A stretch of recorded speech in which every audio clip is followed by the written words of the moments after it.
Hi guys! Akyat ako dun sa bubong. Akyat tayo, ulit tayo. Samahan niyo ako. Yan. Kanina may hagdan dun sa isa. Tapos ito naman yung pangalawang hagdan. So akyat tayo, no? Yan. Akyat yun ang mga vlogger, mukhang malinis naman ta. Ayun, ang gilid. Yeah.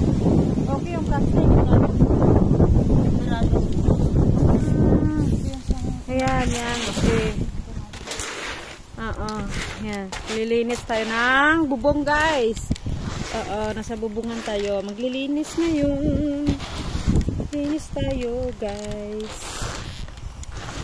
Parang yung camera. Ganyan.